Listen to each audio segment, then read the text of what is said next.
नमस्ते मुलांनो, आज आपण पाहणार आहोत कविता चौथी आम्ही महाराष्ट्र कन्या या कवितेचा स्वाध्याय।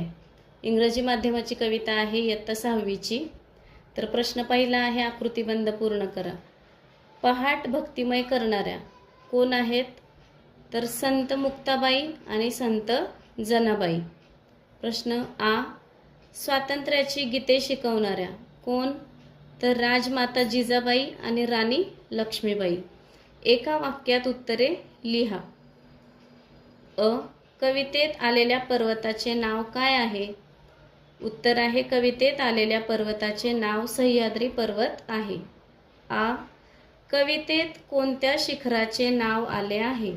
उत्तर आहे, कवितेत कळसूबाई शिखराचे नाव आलेले आहे। ई, कवितेत कोणत्या नद्यांची नावे आलेली आहेत?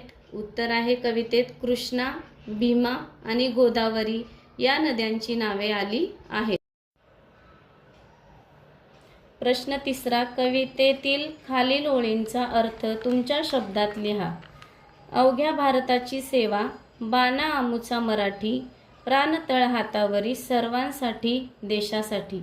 याचे उत्तर आहे, संपूर्ण भारताची सेवा करणे यात आम्हाला अभिमान वाटतो, तसेच देशसेवेसाठी आम्ही जीवाची पर्वा करत नाही। प्रश्न चौथा अ, खालील ओळी इतिहासातील कोणत्या व्यक्तींच्या पराक्रमाची आठवण करून देतात? करू हातांचीही ढाल, बाळ बांधून या पाठी। उत्तर आहे, झाशीची राणी म्हणजेच राणी लक्ष्मीबाई। आ, आपणा सर्वांना अभिमान वाटेल अशा कोणकोणत्या व्यक्तींचा आणि ठिकाणांचा उल्लेख या कवितेत आहे? व्यक्ती आहेत संत मुक्ताबाई, जनाबाई, जिजाबाई आणि लक्ष्मीबाई। तसेच ठिकाणे आहेत सह्याद्रीचा कडा आणि कळसूबाईचे शिखर। प्रश्न पाचवा, खालील अर्थाच्या कवितेतील ओळी सांगा। आम्हाला आमची माय मराठी भूमी खूप आवडते। उत्तर आहे, स्वर्गाहूनही आम्हाला माया मराठी भूमीची। पुढे पाहूयात आपण, खेळूया शब्दांशी।